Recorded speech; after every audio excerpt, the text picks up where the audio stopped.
Hey, my name is King. On this episode of the Otaku Experience, Tengoku Daimakyou wins Anime of the Year at the 10th Anime Trending Awards. The creator of Dragon Ball, Akira Toriyama, passed away on March 1st, and the producer of Suzume has been accused of obscene acts with a minor. All of that and much, much more.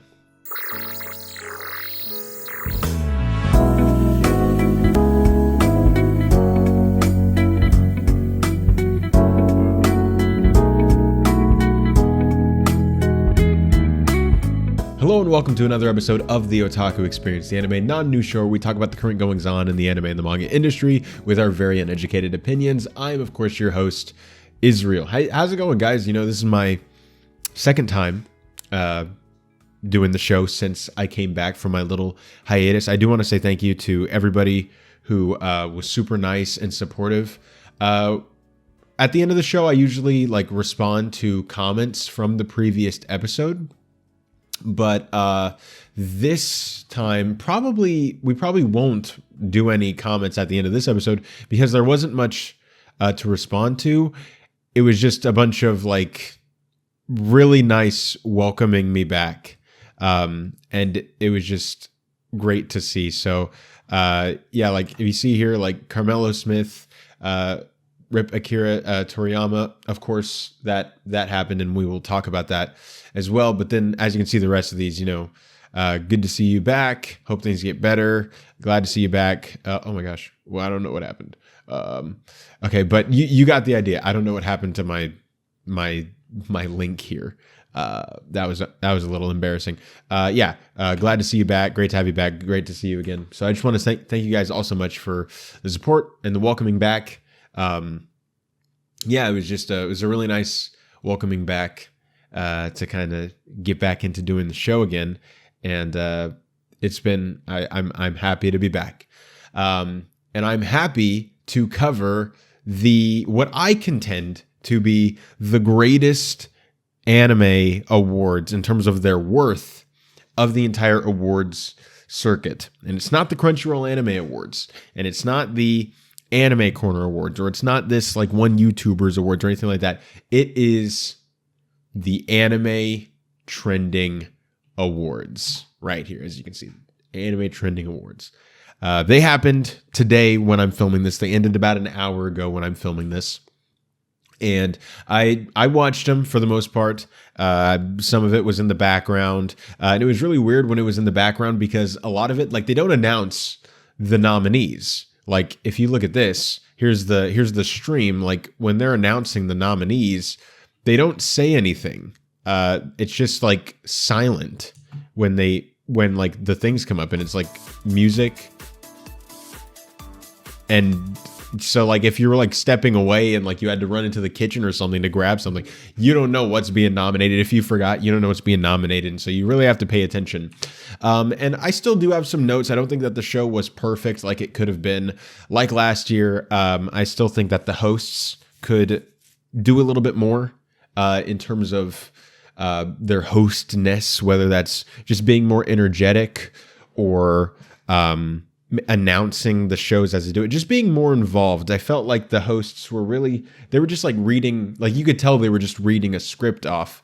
And I wish that it felt more natural and more the Anime Awards, regardless of where you're at, whether it's the Crunchyroll or Anime Trending or whoever, they're supposed to be a celebration of the previous year. And it felt very formal. It felt very serious. And I was like, I don't feel like I'm having, a lot of fun here. I want more from this. And so I think it was a better show overall than last year. I think it was a better put together show. I think the hosts did a better job overall, but I still wish there was more there, at least in terms of the personality pool. But, who cares about the personalities? We care about the winners of the Anime Awards. So they started off with the Dumb Genre Awards, but we're going to start off here because on their website, they already have the results up. And so I'll just move from right to left, from voice acting to genre to theme song to aspect to character, and then the top Anime Awards all the way at the end there. So with voice acting awards, they have best voice acting performance by a male, and it was Sheiichiro Yamashita as Sid Kageno from The Eminence in Shadow. And he won 18.02% of the vote. There were about 11,000 votes here, and they could only pick one. And so he won. So congratulations to him. And then for best voice acting performance by a female was Reina Ueda as Mio Saimori from My Happy Marriage. And I actually thought she was pretty good. So I was actually very pleased with that choice. And there was actually more people who voted in this category than the other one, but still around 11,000. And she got basically 17% of the vote. And so that was pretty cool. That one was pretty fair. Like, I don't dislike the voice acting awards. Obviously, they're very important, but they're not like huge things for me either. So they're like right in that middle area. What's not a huge thing for me, what's actually a negative thing for me, and I don't like it, are the genre awards, like the stupid awards. No one cares. These are just participation trophies, just so that all of these shows feel like they were involved. Like, I don't care. I don't care about all 5 sports anime. Like some of these, like it felt like they were trying to stretch them as much as possible. Like they were trying their best to get 10 nominations for each category. And then some of them, they were like, okay, we're just going to have to have 5 here. Okay, we're just going to have 7 here, you know? But they were like really stretching it. And it was like, that's another thing. Just overall, less nominations in every category. When it comes to like the best anime or maybe like opening and ending, things like that, have 10 nominations, but every single category I don't think needed to have 10 nominations. I understand wanting to include everyone, but I say we limit it to the 5 best. We can get things moving, and it becomes a lot harder to make those decisions when you have less options to make. I think it overall would just be a better award ceremony that way. So they had, there was one here, like mystery or psychological anime of the year, and that was Tengoku Daimakyou. And then they had another one that was like, supernatural. And I was like, wait, supernatural and psychological, like, are they not the same thing? I mean, I know they're not the same thing, but a lot of the anime are like similar. So it's like a lot of these felt like repeats. I just have a huge fundamental issue with genre awards, if you haven't noticed by now. And I just think that these should be way better, because I like, just cut the awards. Like just don't have genre awards anymore. I don't like them. I can't stand them. But anyways, we're going to move on to the theme song awards. So for opening theme of the year, of course, it was Idol by Yasobi. And that was for Oshinoko. And that got 28, almost 29% of the vote. And about 17,000 people voted in that category.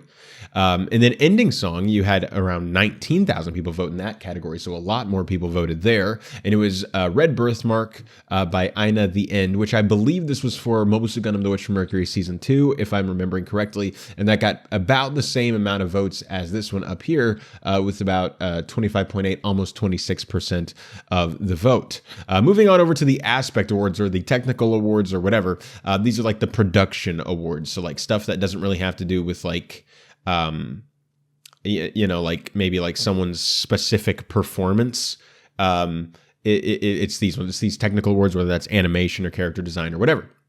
So first we had Best in Adapted Screenplay, and that went to Jin Tanaka for Oshinoko, and he got, they got, 29% of the vote, and about 15,000 people voted here. Then Best in Animation was Jujutsu Kaisen Season 2 with Reina Igawa, Sayaka Koiso, Mitsue Mori, Hiromi Niwa, Takako Shimizu, Yosuke Yajima, and Sota Yamazaki, and they got about 36.42% of the vote. In character design, Oshinoko won again, and it was Kana Hirayama, and they got almost 31% of the vote. In episode directing and storyboard, this was a really interesting one that I don't really remember them doing last year. If I can remember correctly, I don't remember them doing this award last year, and I actually like this award. Like, hey, what single episode was the best directed? Basically, like when they were describing what the award was, they were basically like, this is like what was the best episode, essentially. But they just called it Best in Episode Direction and Storyboard because obviously those have a huge impact on the episode quality overall. And so I really enjoyed this award. And I loved it. Obviously my favorite episode of the year wasn't even nominated because it was from Freerun. It was Freerun episode 2 or 3, one of those. That was my favorite episode of the year. But that wasn't even nominated because Freerun wasn't nominated in any way, which is kind of a good thing because the rest of these shows actually got to win some awards. If Freerun was here, other than like action, like it wouldn't have really, like sci-fi, like it wouldn't have really lost any awards. It would have just dominated. So these shows should be thankful that Freewood wasn't here, because it would have cleaned house as she should. Then we had, so their choices. And I believe this was an episode from, was this from Jujutsu Kaisen? I want to say it was. And this was Ryo Nakano, episode direction, and Haruka Fujita, who did the storyboarding, and that got 28.51% of the vote there. Original screenplay, we had Buddy Daddies. I was personally rooting for Mobile Suit Gundam out of these nominees, but hey, I really enjoyed both of these shows. I was happy to see High Card up in here. But yeah, I personally would have gone with Mobile Suit Gundam, and it was actually pretty close. But Buddy Daddies ended up taking the lead with 34.45% of the vote. Best in sceneries and visuals. I was scared that this was just going to end up going to like Jujutsu Kaisen or something. But they actually gave it to the one that I think deserved it the most, which was Tengoku Daimakyou. Yuji Kaneko, art director, Izumi Hirose, color design, Kentaro Waki, director of photography. And that got 28.61% of the vote. And I was surprised how far up Vinland Saga was. I mean, I think Vinland Saga's production, also was amazing, but I was just surprised. I was surprised how far down Jujutsu Kaisen was. I thought that would have been much higher up. So I think that was interesting. Best in soundtrack, Vinland Saga Season 2, which, going into it, I was kind of like, soundtrack award. But then, they played the music of each show as they were playing it. And I was like, these are not bad. And then they played Vinland Saga. Before they announced it won, they just played the music for it when they were saying it was nominated. And I was like, this is a really good piece of music. I hope that this one wins. And Vinland Saga ended up winning with 32.26% of the vote. Thank you, Yutaka Yamada, for your amazing soundtrack. Best in voice cast. So this is just the overall ensemble. This is another award that I think is really, really cool, and I would like to see something like this get added to the Crunchyroll Anime Awards. And this was given to Oshinoko. Core cast members Megumi Han, Yuri Igoma, Manaka Iwami, Rumi Okubo, Takeo Utsuka, and Ri Takahashi, and that got 31.11% of the vote. And that was it for the Aspect Awards. So the Aspect Awards, I actually think, were pretty solid. And this is why I really like the Anime Trending Awards, because I feel like, even though they're still audience voted, because this is such an obscure, you really have to be into anime to find something like Anime Trending and to be this involved. It's the people who have seen the most, and it's a lot more based on quality rather than popularity, which is what you see a lot in the Crunchyroll Anime Awards. Then we go over to the Character Awards, and we had Ghoul Jeturk from Mobile Suit Gundam Witch from Mercury Season 2 win Boy of the Year at 15.76% of the vote, which was surprising to me. I was surprised it wasn't like Aqua or Gojo or something like that, but Gojo's down at number 7 and Aqua's at number 3. I did not expect Ghoul to be all the way up there, so congratulations to him. Girl of the Year, and as you can see, these votes, people care a lot more about these votes than the other categories. 45,000 people voted in this one. And, at the beginning we were at 11,000. So a lot more people care about these awards. Kana Arima won Girl of the Year from Oshinoko and got 17.22% of the vote. It was a lot closer down there, I think, than, no, okay. They're about the same closeness. If you look at behind, who's right behind them, it's about the same decimal percentage on both, which is really interesting. It was really close for both. So it could have easily been The Angel Next Door, Spoils Me Rotten, and Sid from The Eminence and Shadow. I think that's just really interesting. Couple ship of the year was Anna and Kyotaro from The Dangers in My Heart. Obviously, even if if the second season wasn't going on right now, I don't know if they would have won. But I think because the second season is going on and that has just taken over everything, I think that just adds to the hype level of this couple, and that kind of propelled them to get these extra couple percentage points that they needed in order to beat The Angel Next Door, Spoils Me Rotten, which, let's be honest, or maybe it's just me that I think this, but I think that if the Dangers in My Heart Season 2 wasn't airing right now, this would have been The Angel Next Door, Spoils Me Rotten for sure, no contest. But because The Dangers in My Heart Season 2 is airing right now, very strategic by the studio, they were the one that won, which I thought was really interesting. Going down to supporting boy of the year was Jet Turk Gül, Mobile Suit Gundam: The Witch from Mercury Season 2, and he got 24.55% of the vote. And Kana Arima from Oshinoko won supporting girl of the year at 22.47% of the vote. And they actually said during the show that this is the first time this has ever happened, where the winner of supporting girl and supporting boy also won best girl and best boy all at the exact same time. Usually you'll have like some split off here, which is really cool.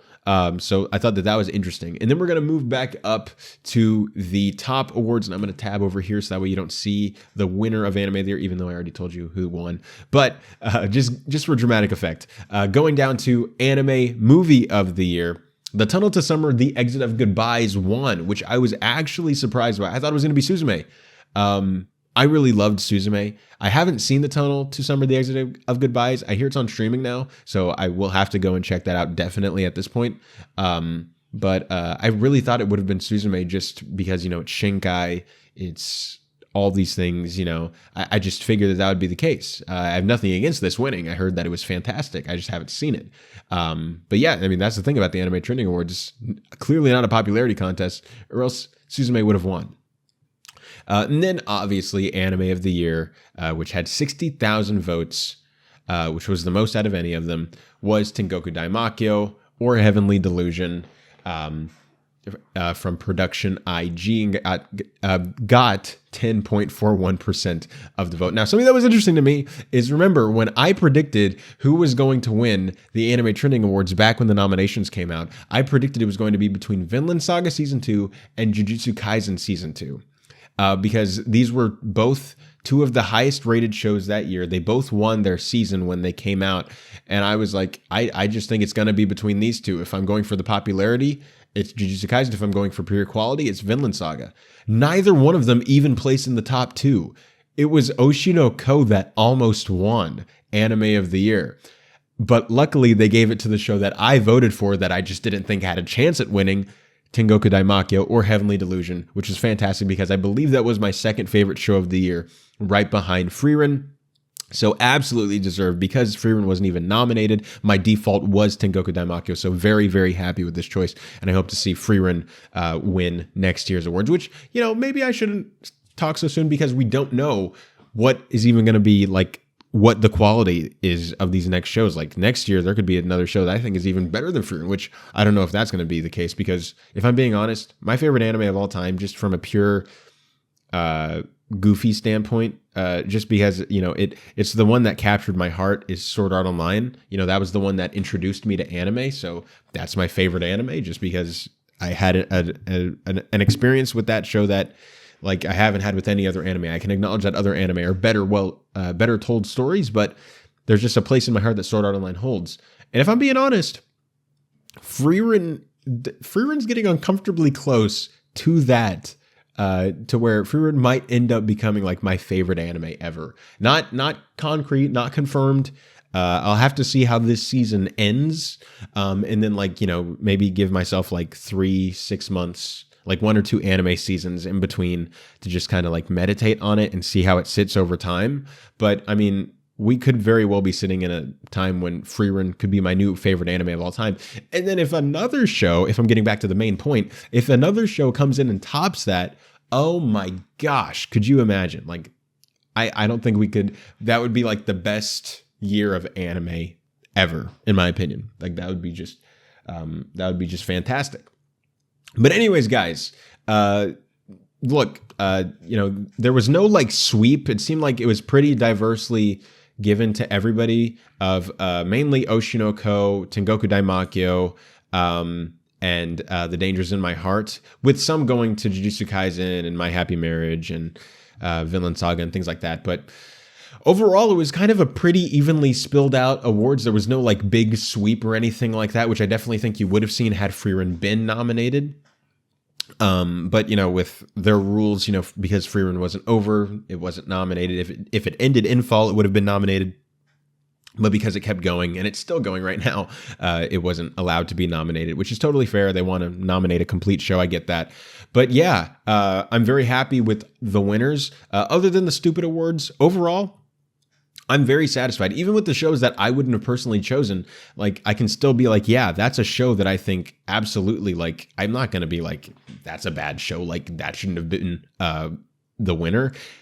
I think that the Anime Trending Awards once again shows that it is, in terms of the awards, the best awards, but in terms of its presentation and its show, I think that's the problem that it needs to address. Other than like the genre awards, the awards are fine. They're great.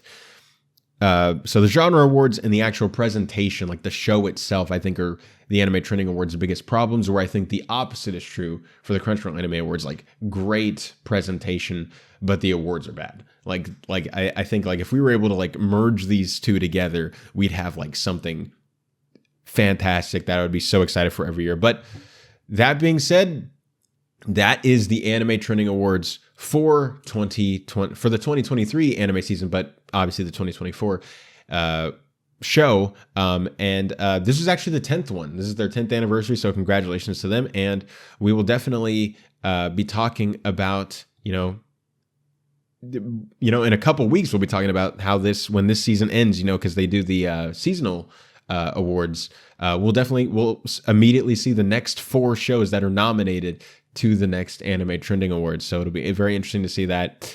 And we'll just cover the race from the beginning like we did last year, and we'll see how it goes this next year. But anyways, guys, what are your thoughts on the Anime Trending Award winners? All right, getting a little bit more serious, something that, a tragedy that shook the anime community that I can't remember the last time something like that happened on this magnitude. Maybe the Berserk author passing away, but I can't think of anything recent that affected the community on this level, and that is this. It was on Thursday. I had just finished watching the State of the Union, but the news dropped during the State of the Union that all the way back on March 1st, like a week before Friday, the creator of Dragon Ball, Akira Toriyama, passed away at 68. Now, I'm going to fully preface with this. I'm not going to pretend like I'm some big, super fan of Dragon Ball. I wasn't. I only watched like a few episodes over my years of whether my brother, because he was a huge fan of Dragon Ball, whether I just watched it with him or when I watched, when I tried to watch it, when I got into anime, I've probably only seen like 3, 4, maybe 5 at most episodes. And I've seen the Dragon Ball Super Broly movie. And so I'm not like there are people who their entire childhood was based on this man's work. And I just want you to know that that's not me. That wasn't my story. However, I was surprised by how shaken I was at the news. Even though I hadn't seen like an entire show or read the manga or anything, it's still like there was still a pain there that I was like, what? When I read the headline, like, how? What? Like, no, what? How could this? The degree to which his influence on not just the anime or the manga community, but pop culture in general cannot be understated. This man changed like an entire generation of storytelling.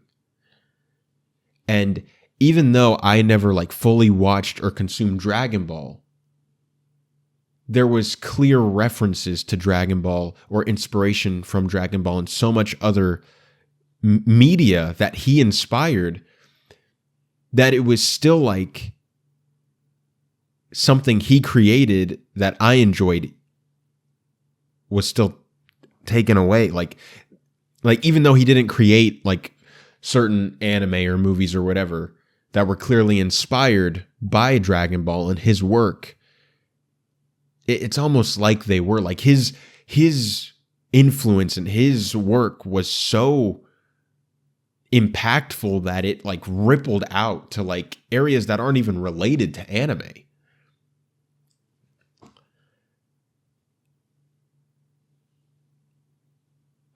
And for him to die at 68,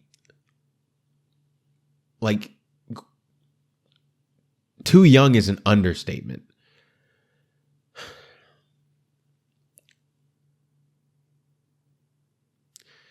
Renowned manga creator Akira Toriyama, best known for his Dragon Ball manga, died on March 1st due to acute subdural hematoma.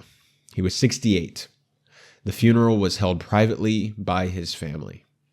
Born in April 1955 in Nagoya, Toriyama's passion for art began at an early age. After graduating from Aichi Prefectural Ichinomiya Institute of Technology High School in 1974, he was mostly self-taught as an artist, launching his manga artist career. Toriyama's breakthrough came with Dr. Slump, his first major manga series, which debuted in 1980. This comedic manga, featuring the misadventures of a quirky inventor and his android creation, showcased Toriyama's distinctive art style and humor, laying the foundation for his later success with Dragon Ball.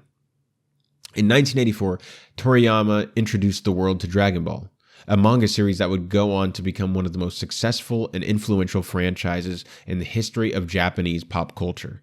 Set in a fantastical world filled with colorful characters and epic battles, Dragon Ball captured the imagination of audiences around the globe, spawning multiple anime adaptations and becoming a cultural phenomenon.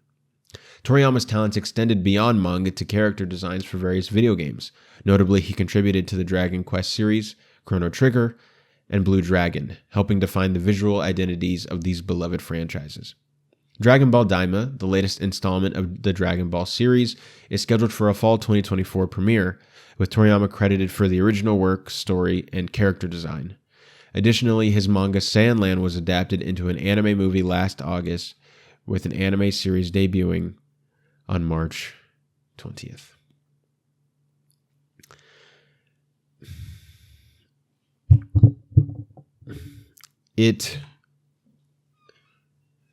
I'm still just at a loss for words. Like, I don't even know what to say. Like we should not be reading this headline. Like, this should not have been something that happened. He was too young. He still had so much more he could do. So much more he could give us. I don't mean that in like a selfish way. I mean like he clearly loved telling stories and being an artist. And there was so much more that he probably wanted to give. And it sucks that we will never get that. Even if, it was just like an adjacent influence on something else that I watched or whatever. Even if I didn't watch the main stuff, I still would have felt that impact from whatever else it was that he created, just because he was that guy.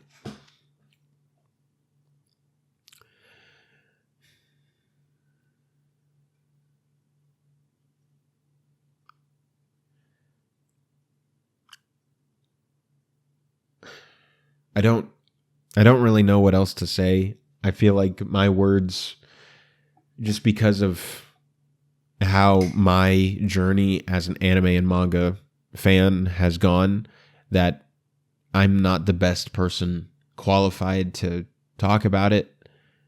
And so I don't know if my words are like, they're not doing this man justice. For those of you who were much bigger fans of Dragon Ball than I was, I'm very sorry. I'm very sorry to the family. I'm very sorry to all of his friends. I'm very sorry to all of his co-manga authors who he knew and was friends with. I'm so sorry for all of your loss. And this is a hole in the anime community that will never be filled. Such an influential,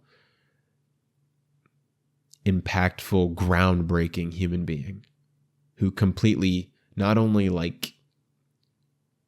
basically defined a certain medium, but then impacted and influenced all subsequent other adjacent mediums around him.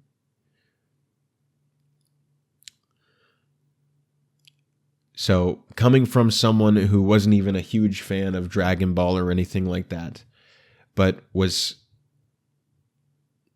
still very much admires and respects and understand how much this man did for things that I enjoy. Akira Toriyama, may you rest in peace. All right, this next story is going to be not anything lighter. This is a very disturbing story.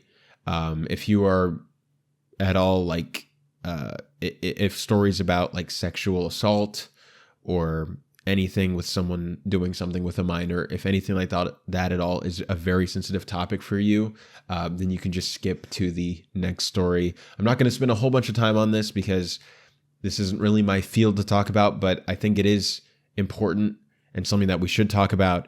And I do want to talk about it as well from an anime fan perspective, what this means for us. Yeah, let's just get on into it. So Koichiro Ito is a producer who's worked on basically like Makoto Shinkai like is the writer director and Ito is the producer. Like they go hand in hand. Like they usually partner up on stuff. So anime producer Koichiro Ito faces new accusations of obscene acts with a minor for money. Ito was previously arrested for a separate charge for allegedly soliciting nude photos from a minor. So it looks like there's a past to this. 52-year-old anime producer Koichiro Ito was arrested in late February for allegedly soliciting a 15-year-old high school girl for nude photos, faces new accusations from Wakayama Prefectural Police. The authorities charged Ito on Friday with allegedly exchanging money knowingly with a 15-year-old girl he met on social media last November for obscene acts, including non-consensual sexual intercourse. According to investigators, Ito has admitted to the charge. According to Kyoto Shimbun newspaper, Ito allegedly met the girl on social media in July 2022 and in November 2023 paid her 20,000 yen or about $133 in cash to perform these obscene acts while knowing she was under 16 years of age, which I believe is the legal age of consent in Japan. So wish it would be higher, but that's the legal age in Japan. Ito was first arrested in late February for allegedly soliciting a 15-year-old high school girl living in Nagano for nude pictures of herself. Ito admitted to the charge, though according to the authorities, he claimed that he had done it with other people, so he couldn't tell if it was this girl or not. So he clearly has a record of doing this with at least a few other, if not many other people. Ito allegedly paid the minor 12,500 yen or about $83 in electric money for the photo or photos, according to TBS News.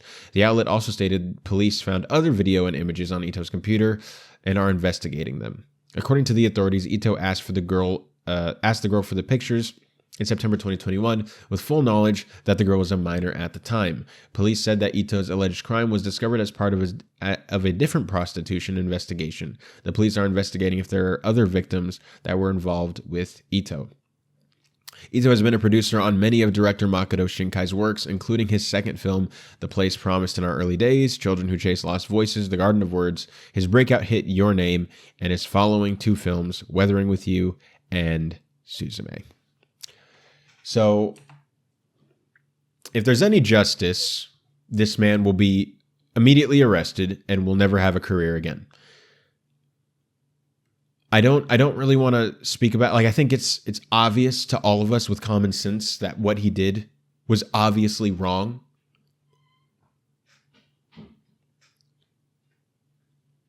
But I want to talk about this mainly from an entertainment perspective of what does this mean for us? I think this means that Makoto Shinkai is probably going to have to find a new producer. Clearly, it sucks to say this about someone who's done things this diabolical, but clearly the guy was a really good producer, really talented, knew what he was doing. And so Makoto Shinkai is going to have to find someone else on that level, because I don't think that Koichiro Ito will, who cares if I mispronounce his name? I don't think that this guy should have a career again. I hope that he goes to prison. I hope that, if I had it my way, he'd probably be there the rest of his life, or with some form of rehabilitation mixed in with his punishment. So I think that Makoto Shinkai is probably going to have to find someone else. I don't know how this is going to delay his next film. I believe Makoto Shinkai was already working on it, so I don't know if Ito was working on that as well, or if Makoto Shinkai was just, working on an idea and he hadn't actually gone to get it produced yet, or whatever the case may be. But Shinkai's probably going to have to find a new partner in crime, someone else with that talent, it's such a waste of talent because Ito obviously produced so many great things that I'm going to get upset if I keep talking about this. So we're going to move on. And what do you guys think about this? However you want to talk about this, whether from just from any perspective. I chose to talk about this from the anime fan perspective, what does this mean for Shinkai's projects in the future? But however you want to address this, what do you guys think about all of this? All right, so one of the biggest ways that people actually consume anime is through piracy. It's sad, but it's true. And so we knew for a while that anime companies and companies like Crunchyroll really wanted to actually get involved in getting rid of these piracy sites because there were so many of them and so many people use these. And, it's they're just stealing our content from us. And so it looks like they've actually done it. Japan has successfully prosecuted major overseas anime piracy for the first time ever. For the first time in history, Japan has led in the successful prosecution of an overseas anime piracy site, bringing the operators behind the popular Chinese site B9 Good to justice. The Anti-Piracy Agency Content Overseas Distribution Association, or CODA, announced on March 4th, 2024, that the operators behind the Chinese anime piracy site B9 Good were successfully prosecuted for copyright infringement. A total of 45,880 anime were illegally posted to that site, with NHK adding that the number of accesses over the last 2 years before it was shut down was over 300 million, and 95% of the site's accesses came from Japan. This made it the biggest anime pirate site aimed at Japanese viewers.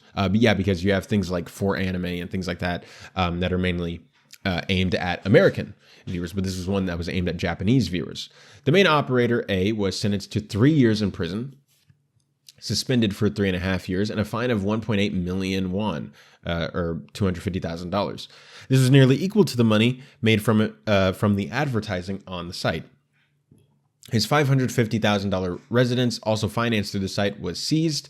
A was convicted in December 2023, but his sentence, have I been saying 2020, 2023, or 2023? I don't know.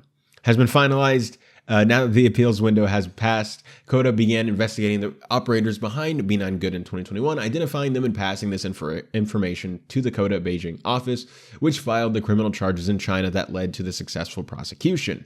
The organization notes that this was the first time penalties against piracy, anime piracy site operators have been imposed due to efforts by the Japanese side. In addition to A's prosecution, a female, B, who received compensation from A and uploaded anime to the site, received a 1-year sentence, suspended for 1.5 years. A male, C, was exempted from any prison time due to China's criminal law, while a woman, D, who was paid to upload pirated anime copies, received 8 months, suspended for 1 year.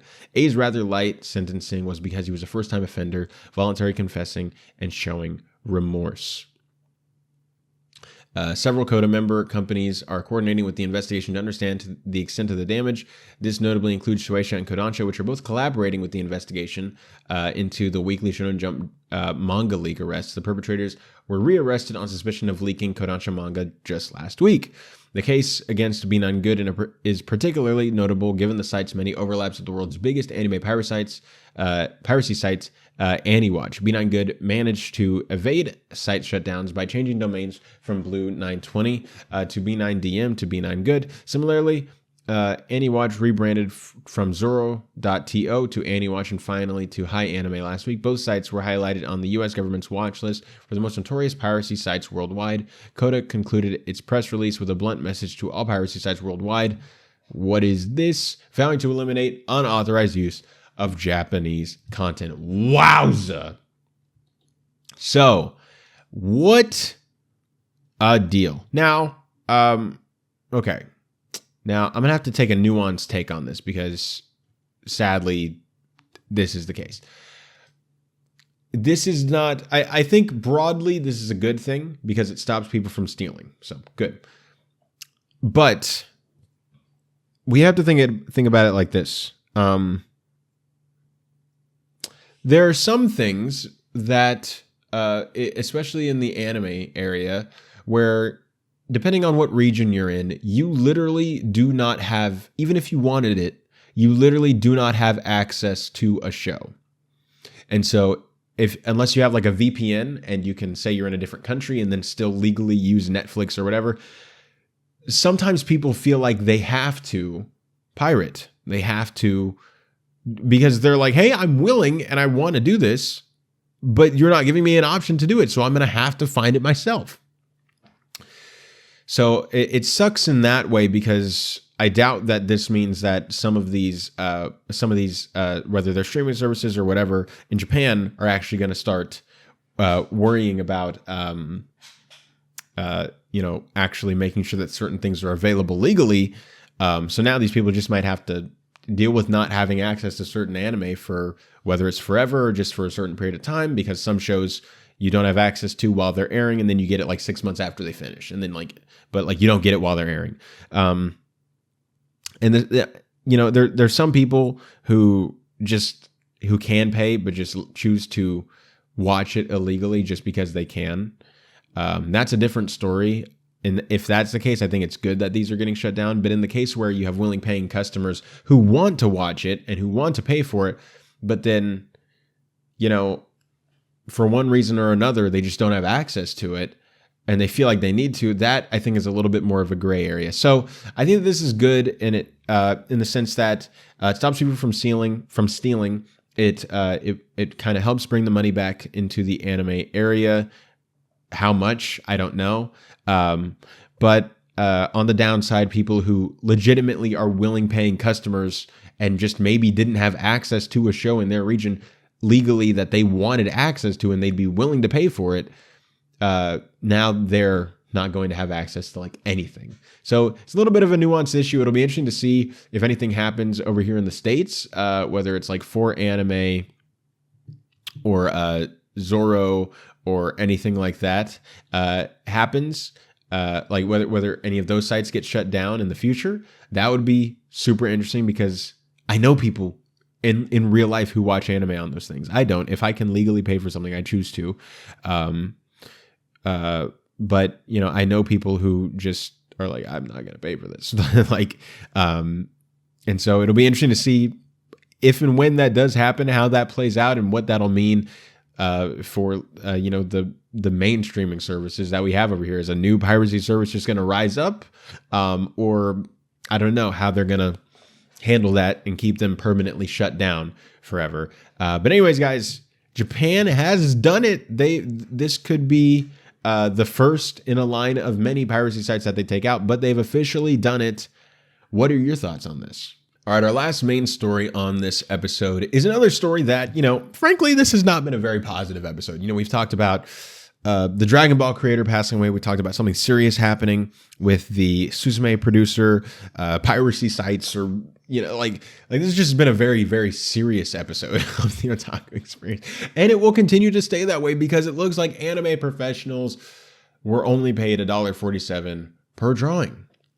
An animator working in the Japanese anime industry has revealed a shocking starting wage of just $1.47 per drawing. In a now deleted X, formerly Twitter post, the animator posted their invoice slip from the work they had completed last year, revealing they were paid 220 yen per year in between drawings, commonly referred to as paid a unit price of 220 yen. Given that this was last year, coupled with Japan's negligible inflation, this is around $1.47 per drawing. Readers can check out the invoice images below. So here you go there, 220 yen per drawing, as you can see. And the animator has later reassured people that things were now much better, with them currently earning around 150 to 200,000 yen, or $1,000 to $1,300 per month.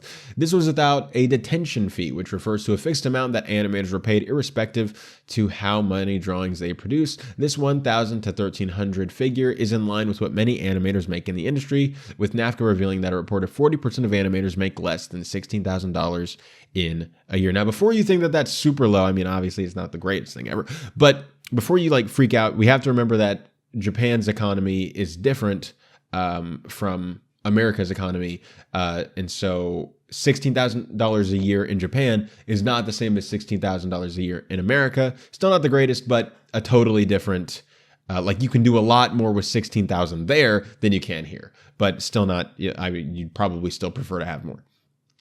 Anime industry practices mean animators can be paid below minimum wage. The reasons why animators are paid such low rates have been explained by veteran industry figures such as Jujutsu Kaisen Zero chief animation director CAD Nishi Terumi and the animation directors of Kingdom and Bleach. They revealed that laws regarding unit prices were treated differently to minimum wages for permanent employees, allowing employers to get away with paying unlivable wages. With younger animators typically bearing the brunt of low pay, a former Studio Ghibli key animator suggested it was because the newer generations are far too tepid, lacking the force of negotiation ability of older, more experienced ones. Nevertheless, older animators were accused of setting this precedent, with the animation director recently saying that the most middle-aged and elderly animators make their money by doing large number of low-quality cuts. Anime insider Otaru referenced this in a cryptic quote, saying, "The nationally popular anime that has been going on for decades is actually supported by older animators who are cheap and draw a lot. So if those people retire in the next 10 or so years, there will be titles that no longer will be able to broadcast due to budget and staff constraints."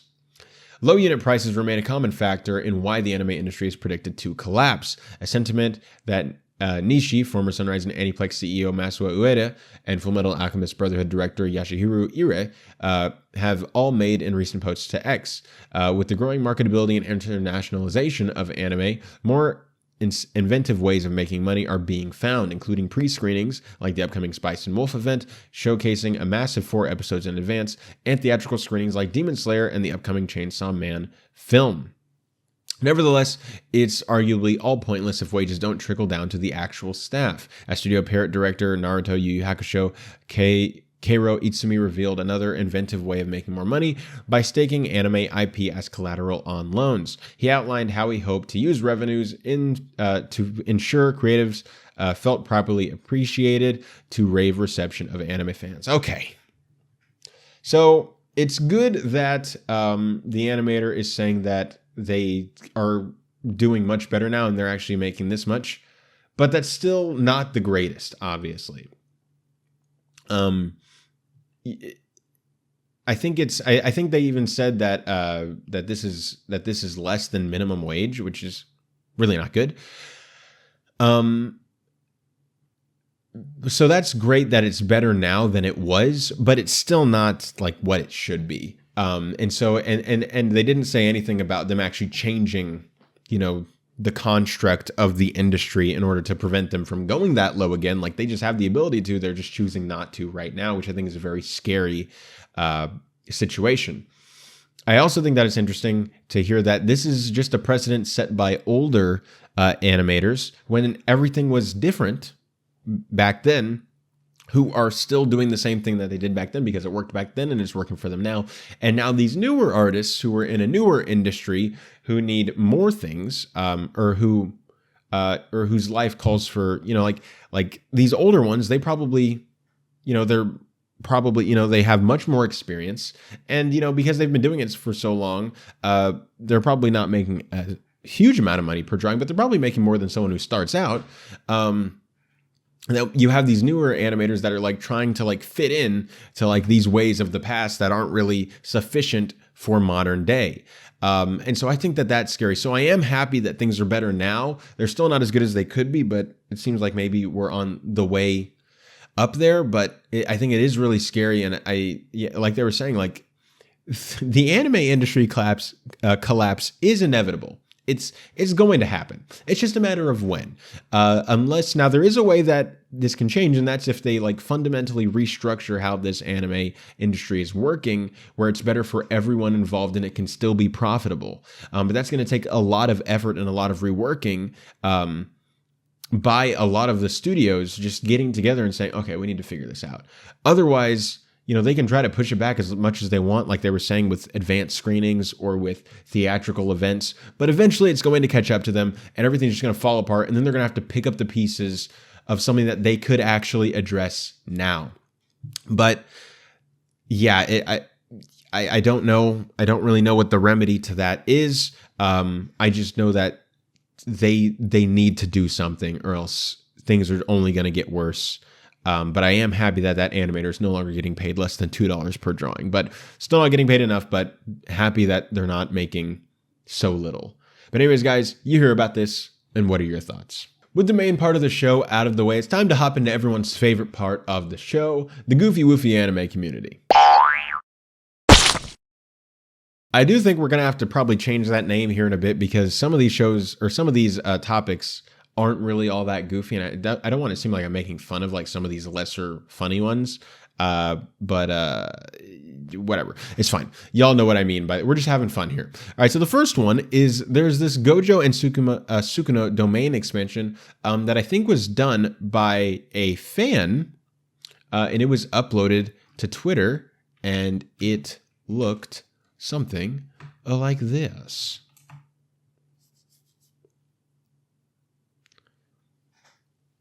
Yeah, I mean, it's pretty cool. Like the fact that this is fan anime and then, it goes down to storyboard. I think this is really interesting. I don't believe that this is like official, maybe like early concept, but I doubt it. I do believe that this is a fan thing based on, something that happens later on in the manga. So I think that that's pretty interesting. Okay. So that one's just cool. That's not like funny. This one's funny. So, Boy and the Heron came out. Miyazaki's back. Everybody's happy about it. Where's his beard, dude? He shaved it. No, bring it back. Like, look at how, okay, I don't mean to do this to you, Hayo. Or like we're homies, but I didn't know his top lip was that big, bro. Grow the mustache back. Like, look at him. Look at how good he looks. That's a nice looking man there. I don't know who made you do this, Hayo. Who did this to you? Who did this? Spoiler alert. That's the certified goofy moment. That's just funny. I mean, you still look fine. You look fine, Hayo. I'm just busting your balls a little bit here. Then a Naruto fan animation, Minato's Garden: The Whirl, released a little teaser trailer on YouTube and it's kind of just gotten some popularity because it's pretty decently well done. So let's take a look at this here. Why am I like totally out of the frame? Look, there we go. All right, here we go. I think it's in English as well. And like, it doesn't look that bad. Like, these fan animated projects are just getting better and better. And it's like, bro, like eventually they're just going to look on par with anime. Like it looks pretty good. So congratulations to you guys there. It looks great. Y'all should be very proud of yourselves. And I look forward to seeing when it actually comes out because I think that will be really cool to see. But anyways, guys, like I said, short Goofy Woofy thing. Oh, no, we did 3. That's how many we usually do. But not much to talk about with each one. The funny one was Miyazaki shaving. Like, come on, dude. Grow it back now. Okay. And with that, it's time to look at the Anime Corner Weekly Audience Rankings. And so at number 1, we have The Dangers in My Heart Season 2, which stayed at the same rank with 9.6% of the vote. We have Through and Beyond Journeys in at number 2, which stayed at the same rank with 8.60% of the vote. We have Ragna Crimson at number 3, which went up 2 spots to rank 5, and that got 8.3% of the vote, or to rank 3 from rank 5. Mashle Magic and Muscle Season 2 is at rank 4, which dropped down 1 spot, and that got 4.98% of the vote. At number 5, we have Classroom of the Elite Season 3, which went down 1 spot, and that got 4.55% of the vote. At number 6, we have The Apothecary Diaries, which went up 1 spot, and that got 4.48% of the vote. At number 7, we have The Seventh Time Loop. The Villainouses Enjoy, so I don't care, which went down 1 spot, and that got 3.19% of the vote. At number 8, Tsukimichi Moonlit Fantasy. Season 2 went up 4 spots and got 2.76% of the vote. At number 9, Delicious in Dungeon stayed at the same rank with 2.73% of the vote. And at number 10, Chain Soldier was also at the same rank at number 10 with 2.6% of the vote. And with that, guys, we'd usually go into comments and questions at this point, but we went over that at the beginning. It was just a bunch of welcoming back, and one person said rip to Akira Toriyama, which, yes, gosh, I can't believe that. But anyways, guys, that will do it for this episode of the Otaku Experience. I want to thank you guys so much for watching. And hey, if you want to keep up with me outside of this show, you can subscribe to me on my main YouTube channel, Kingtanic, where I talk about anime, but in a less serious and professional way. You can also follow me on Instagram at Kingtanic. You can follow me on Twitter at Kingtanic Israel. And if you're new to the Burnettwork, consider sticking around. We have some great shows for you to watch every single day, including but not limited to Robservations, Ladies of the PGS, Midnight Musings, K-Pasa PGS, Architects of Imagination, Let's Get Physical Media, and of course, the Otaku Experience. And with all that being said, guys, this episode comes to a close. I will see you all next time.